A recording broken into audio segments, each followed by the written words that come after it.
नमस्कार, शुभ संध्या। हिंदी के प्रसिद्ध कहानीकार और आलोचक विवेक मिश्र कई सालों से साहित्य की दुनिया में सक्रिय हैं। उन्होंने अपनी विशेष पहचान बनाई है। आज हम उनसे हिंदी के अमर शब्द शिल्पी रेणु के बारे में सुनेंगे। आपने इस कड़ी में अब तक कई जाने माने लेखकों और आलोचकों को सुना है, तो आज आइए सुनते हैं विवेक मिश्र को।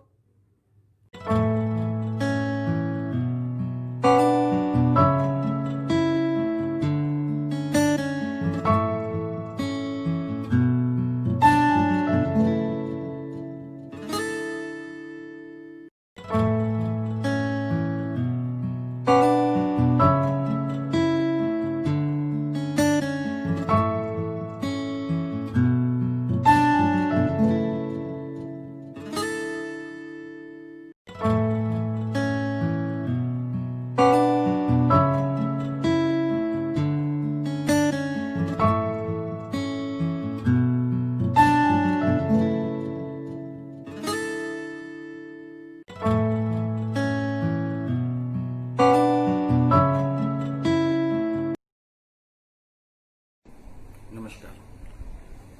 नमस्कार मित्रों, जैसा कि आप सभी जानते हैं कि हम लोग यह वर्ष फणीश्वरनाथ रेणु जी की जन्म शताब्दी वर्ष के रूप में मना रहे हैं और उनको याद करते हुए हम लोग उनकी रचनाओं पे, उनकी कहानियों पे, उनके उपन्यासों पे बात कर रहे हैं। फणीश्वरनाथ रेणु जी हिंदी कथा साहित्य में एक ऐसा नाम है कि वो उनकी रचनाएं, उनकी कहानियां और उनके उपन्यास वो उस विधा के पर्याय के रूप में जाने जाते हैं। अगर हिंदी उपन्यासों की हम बात करें और उनके उपन्यास मैला आंचल की बात ना हो या परती परिकथा की बात ना हो, तो शायद उपन्यासों की बात, हिंदी उपन्यास की बात अधूरी रह जाए। तो मित्रों, जब उनको याद करते हुए, उनकी रचनाओं को याद करते हुए हम सब लोग उनकी रचनाओं पर बात कर रहे हैं, तब जब विमल कुमार जी ने मुझसे कहा कि उनकी रचना पर मुझे भी बात करनी है, तब मैंने उनके उपन्यास मैला आंचल को चुना। मैला आंचल पर कई तरीके से, कई दृष्टियों से, कई एंगल से बात हो चुकी है, लेकिन मैं चूंकि बुंदेलखंड से आता हूं, खुद कहानी और उपन्यास लिखता हूं, तो एक लेखक के तौर पे अपने लेखन में आंचलिकता को लेकर चलने की वजह से और एक पाठक के तौर पे मैं इसे कैसे देखता हूं, आज मैं उस दृष्टि से इस उपन्यास पर बात करना चाहता हूं। मैं देखता हूं कि मैला आंचल जिस परंपरा में जुड़ता है, जिस हम प्रेमचंद को पढ़ते हैं, प्रेमचंद के उपन्यासों में हम भारत देखते हैं, भारत के गांव देखते हैं, और रेणु के यहाँ जो गांव आता है और गांव से जो पूरे देश से वो जिस तरीके से जुड़ता है, उसमें हम भारत में आए बदलाव भी देखते हैं। जहां हम प्रेमचंद की कहानियों में आजादी से पहले का भारत देख पाते हैं, वहां रेणु के उपन्यास में आजादी से पहले, आजादी का समय और आजादी के बाद का समय और उसका गांव और उसका विकास हमें दिखाई देता है। अगर बात हम मैला आंचल की करें, तो मैला आंचल इस दृष्टि से भी एक महत्वपूर्ण उपन्यास है कि हिंदी उपन्यासों में उसने एक नई बहस की शुरुआत की, और वो बहस थी आंचलिकता की बहस, कि कैसे हम मुख्य धारा के साहित्य में, खड़ी बोली हिंदी गद्य के साहित्य में उस आंचलिकता को लेके आते हैं और वो आंचलिकता अपने खांटी रूप में किस तरह से इस उपन्यास के आने के बाद स्थापित होती है। तो इस दृष्टि से वो महत्वपूर्ण है। दूसरी बात, उस उपन्यास में उसको पढ़ते हुए आप ये देखते हैं कि किस तरह से वो उपन्यास एक हिंदी साहित्य का, हिंदी कथा साहित्य का एक मील का पत्थर बन जाता है। कैसे वो हिंदी साहित्य में उपन्यास विधा में उपन्यासों का एक पर्याय बन जाता है। आप उसको पढ़ते हुए केवल उसे पढ़ते नहीं, बल्कि उस भाषा में उस विधा को सीखते और समझते हैं। वह उस समय के भारत को समझने, उस समय के देश को समझने, उस समय की राजनीति और उस समय के समाज को समझने में कहीं ना कहीं पाठक की मदद करता है। आप इसी से समझ सकते हैं, अंदाजा लगा सकते हैं कि मैला आंचल 1954 में छपा और उसके 3 साल बाद उनका दूसरा उपन्यास परती परिकथा छपा। लेकिन वो दोनों उपन्यास आज भी महत्वपूर्ण हैं, आज भी रिलेवेंट हैं और हिंदी साहित्य में, हिंदी कथा साहित्य में हिंदी उपन्यासों की बात करते हुए हम अगर उनकी बात नहीं करते तो बात कहीं ना कहीं अधूरी रह जाती है। मित्रों, मैंने पहले कहा कि कई दृष्टि से बात हो चुकी है, कई एंगल से बात हो चुकी है, इसलिए मैं क्या समझ पाया हूं, मैला आंचल मेरे लिए क्या महत्व रखता है, मैं उसे कैसे देख पाया और उसने मेरे लेखन में क्या जोड़ा, मैं उस दृष्टि से मैला आंचल की बात करना चाहता हूं। मैला आंचल न केवल ऐसा उपन्यास था जिसने फणीश्वरनाथ रेणु को हिंदी साहित्य में एक बड़े कथाकार के रूप में स्थापित किया, बल्कि हिंदी लेखन में लोक, भारतीयता, उसका गांव, उसके भीतर रची बसी आंचलिकता को हाशिए से केंद्र में लाके खड़ा कर दिया। पर मैं कहूंगा कि रेणु ने आंचलिकता के बाहरी रंग रूप को स्थूल रूप में ना पकड़कर बहुत गहरे उसकी आत्मा को, उसके अंतस के मर्म को छुआ। आंचलिकता ऐसी चीज नहीं थी जो पहली बार आई थी कथा साहित्य में।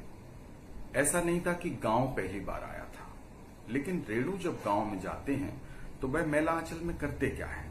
वह मैला आंचल में आंचलिकता को एक अलग शिल्प की तरह उभारते हैं और उसे नए सिरे से गढ़ने और कहीं कहीं बिल्कुल अनगढ़ रूप से सामने लाने में सफल हो गए। वो बहुत कला के माध्यम से, बहुत परिमार्जित करके, बहुत पॉलिश्ड फॉर्म में उसे आपके सामने नहीं रखते, बल्कि वो ये बताते हैं कि ये जैसा है, ये अपनी अनगढ़ता में भी बहुत सुंदर है और बहुत मौलिक है और ये अभी हमारी भाषा के साहित्य में नहीं आया था या ये अनछुआ था, और वो आपके सामने रखते हैं। एक तरह से वो अपनी एक कला की जो एक प्रतिमा बनी हुई है, उस प्रतिमा को तोड़ते हैं और उसको तोड़ के एक अनगढ़ रूप में एक रचना आपके सामने रखते हैं, जिसकी खूबसूरती ही ये है कि वो अपने मौलिक रूप में अब वो जैसी है, वो जस के तस जिस रूप में आपके सामने थी वैसी रूप में आपके सामने रखी गई है, उसी में उसकी खूबसूरती है। वह मात्र आपको गांव का, वहां की भाषा, वाणी और संस्कृति में रचे परिवेश को दृश्य रूप में प्रस्तुत नहीं करते, वह इससे आगे उसकी गंध, उसके स्वर, उसके अकथ रस में उतरते हैं। आप उनको पढ़ते हुए आप ये देखेंगे कि आप केवल पढ़ नहीं रहे हैं, आपके मुंह का स्वाद बदल रहा है, आप वो गंध महसूस कर रहे हैं, आप उस गांव के बीच में खड़े हैं। आप पढ़ते हुए देखते हैं, महसूस करते हैं और फिर उनके रचे लोक के रस गंध के साथ वहां पे विचरने लगते हैं। ये रेणु की खासियत थी। रेणु ने इतने जीवंत रूप में उसका वर्णन किया है कि आप उनको पढ़ते हुए वहां पे उपस्थिति अपनी महसूस करते हैं। आपके चारों तरफ वो परिवेश उग आता है जब आप उससे जुड़ते हैं। तो वह पात्र गढ़ने से ज्यादा और उससे पहले उसकी जमीन, उसका परिवेश गढ़ते हैं। ये रेणु की एक खासियत है। उनका कोई भी पात्र जो है वो आपको बिना परिवेश के नहीं मिलेगा। वे उसके परिवेश का सृजन करते हैं, इसलिए वे पात्र जितने कथा में प्रकट रूप में आते हैं, उससे ज्यादा कथा की जमीन में अप्रकट रूप में धसे होते हैं, बहुत रूटेड हैं। वो अप्रकट रूप में कथा में और उसके परिवेश में ज्यादा धसे हैं। शायद वो एक या दो पंक्ति में किसी कैरेक्टर के बारे में बोल के निकल जाते हैं, लेकिन उससे आपको, अगर वो कचहरी के बारे में बात कर रहे हैं, अगर वो चकबंदी के बारे में बात कर रहे हैं, अगर वो सड़क के ठेकेदार के बारे में बात कर रहे हैं, तो जब वो बात कर रहे हैं तो वो हो सकता 2 या 3 पंक्ति की बात हो, लेकिन वो एक परिवेश में जिस तरीके से वो धसे हुए हैं, आपको पता चलता है कि वो कितनी गहरे उस अतीत को झेलते हुए आपके सामने आए हैं। उसके अप्रकट को आप बाद में महसूस करते हैं। जब आप पढ़ के उस तरह से गुजर जाते हैं, तब आप उस अप्रकट उपस्थिति को महसूस करते हैं। इसीलिए उन पात्रों का सुख दुख, उनकी पीड़ा जितनी दिखती है, सिर्फ उतनी नहीं है, यह उससे कई गुना ज्यादा है। उसका एक अतीत है, एक इतिहास है। कोई भी पात्र जो है वो प्रकट रूप में जितना है उतना ही नहीं है। इसलिए उसका अतीत और उसका इतिहास जब आप जोड़ के उसे देखते हैं बाद में, तो आपको महसूस होता है कि इसकी पीड़ा, इसका संघर्ष कितना गहन और कितना पुराना है। इसीलिए वे चरित्र हमेशा लेखक के वश में नहीं है, उसके कहे में नहीं है। वे अपनी लोक की जीवन की, जो उनका लोक का जो जीवन है, उससे मिले संस्कारों से, उसके अनुकूलन से संचालित हो रहे हैं। इसलिए वह शहरी लेखन के विमर्श में यकबयक आ जाने पर सीधे स्वीकार नहीं होते। और यही कारण है कि जब मैला आंचल लिखी गई तो उनके छपने के भी अपनी एक कहानी है, और वो संघर्ष उनको झेलना पड़ा, और आसानी से उसे छापने के लिए लोग तैयार नहीं हुए। और बाद में उन्होंने अपनी पत्नी के गहने बेच के या गिरवी रख के पैसे जुटाए और अपने ही एक प्रकाशन शुरू किया, और जिससे छपा। और बाद में लोग बताते हैं कि फिर प्रकाशक उनको मिला।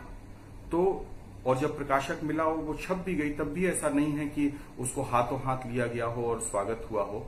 उसकी आलोचना भी हुई, उसकी भाषा की वजह से, उसकी लोक संस्कृति की वजह से, उसके पात्रों की वजह से। लेकिन वो पात्र नकली नहीं थे।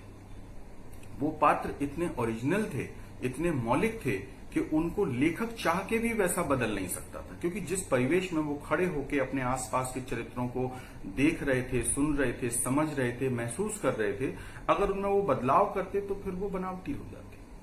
तो इसलिए उन्हें सजाया संवारा तो, लेकिन इतनी कला उनको गढ़ने में नहीं लगाई कि वो अपनी असलियत से खो दें और नकली हो जाए। क्योंकि वह लेखक की कला से ज्यादा जो है वो अपनी जमीन के सच्चे और पक्के चरित्र हैं। रेणु के चरित्र जो हैं वो अपनी जमीन के चरित्र हैं। वो बिल्कुल उस जमीन के सच्चे और पक्के चरित्र हैं। उनका रंग आप बदल नहीं सकते। और इसीलिए जो वो पक्का रंग है उनके चरित्रों का, ऐसे चरित्र जिनके रंग आप सालों साल नहीं उतरते। अगर कोई बनावटी चरित्र होता है तो वो कथा में उस समय भले ही आपको बहुत प्रभावित कर दे, लेकिन जब समय बदलता है, समय बीतता है, और उसी रचना पे आप 10 साल बाद या 20 साल बाद जाते हैं, तो वो चरित्र आपको उतना प्रभावशाली नहीं लगता है। क्योंकि कहीं ना कहीं वो अपनी जड़ों से अपना संबंध नहीं रखता है उतना गहरा। इसीलिए उसके रंग भी उतने गहरे नहीं बन पाते हैं। दूसरी बात रेणु जी के बारे में मैं कहूं कि देश, प्रदेश, शहर और गांव की जो राजनीति को वो अलग करके नहीं देखते, बल्कि उसके अंतर संबंध को स्थापित करते हुए पूरा एक तार खींचते हैं। आप कहानियों में देखेंगे, अगर देश की राजनीति की बात हो रही है तो प्रदेश छूट जाएगा।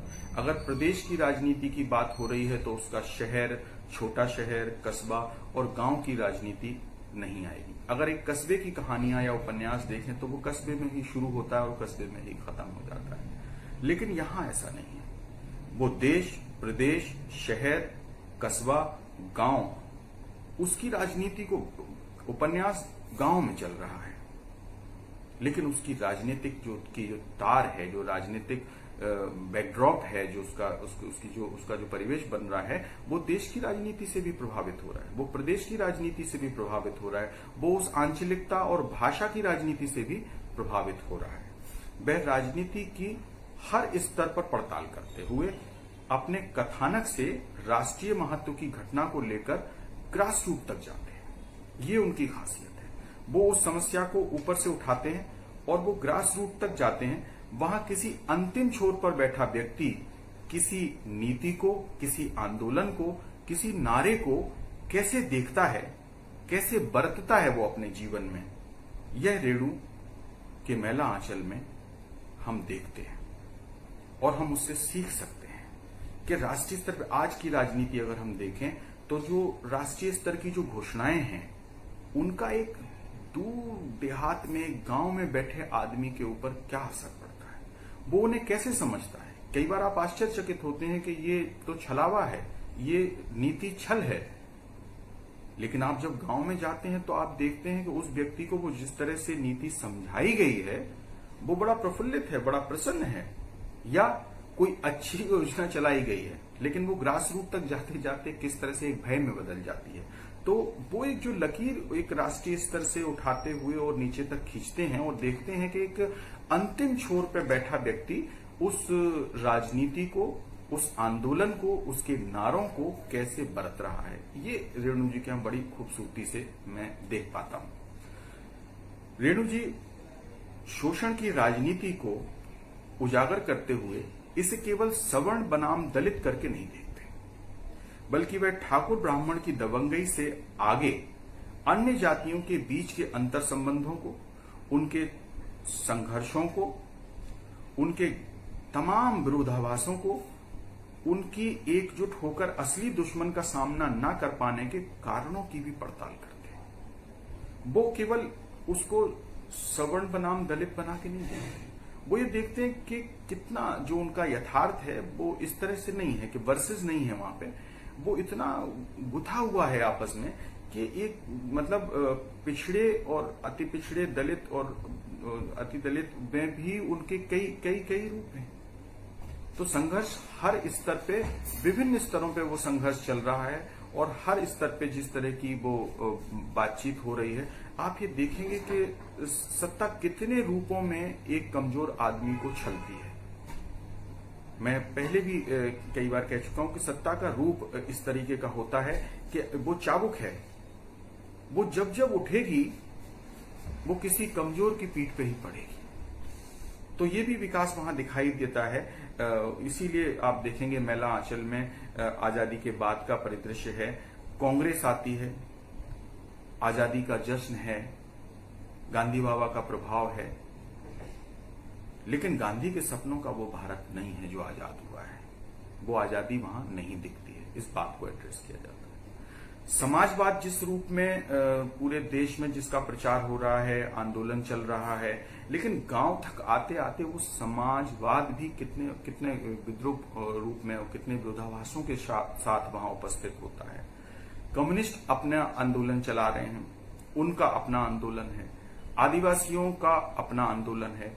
आदिवासियों जो सवर्णों में आपस के जो अंतर्द्वंद हैं और जो संघर्ष हैं वो अपने स्तर पे चल रहे हैं, लेकिन जब बात आदिवासियों की आती है और आदिवासियों से सामना होता है तो ये सारी जातियां अपने आप में एक हो जाती हैं।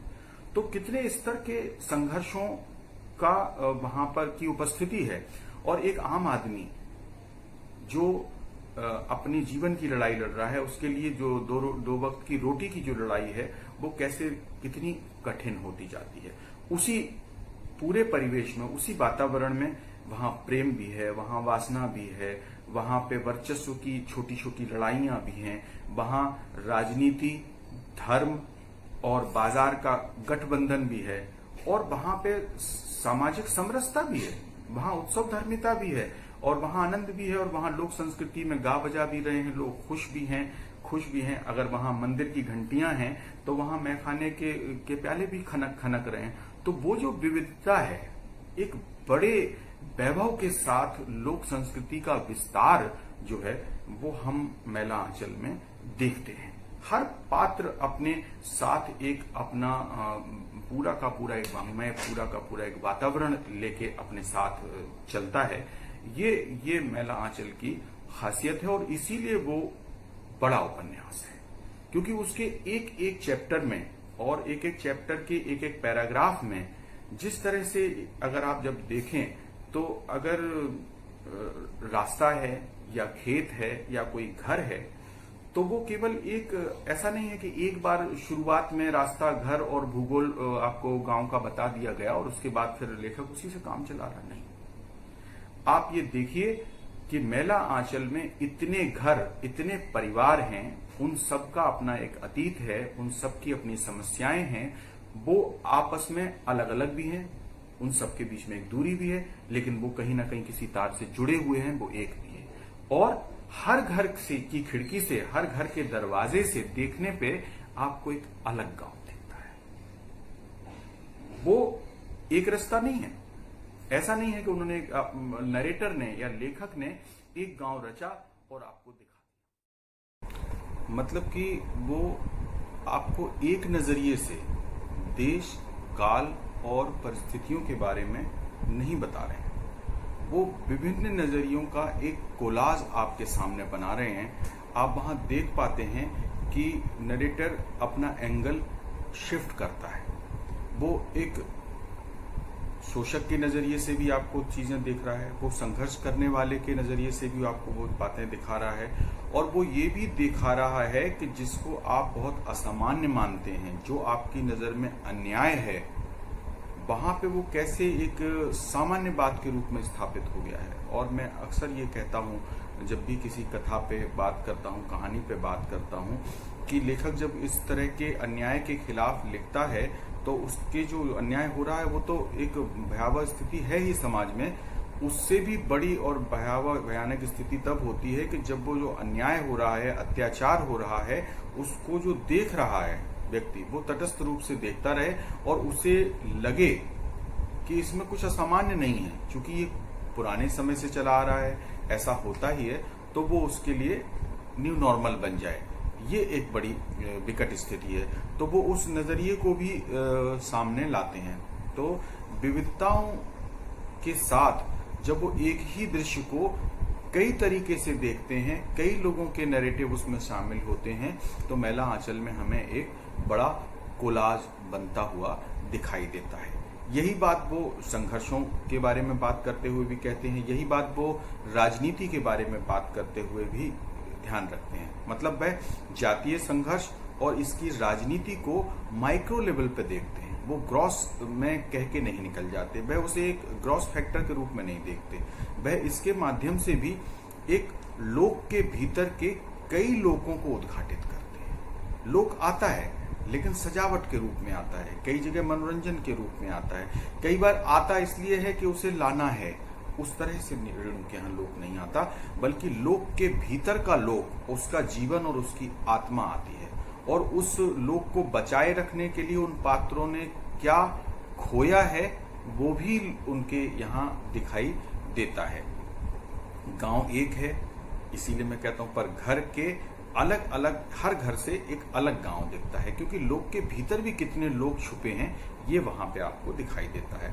वहां कई बार पूरा देश, उसकी सामाजिक व राजनीतिक चेतना उस गांव में सिमट के आ जाती है, और वह गांव ही किसी प्रतीक रूप में कई जगह पूरा देश भी हमें लगने लगता है।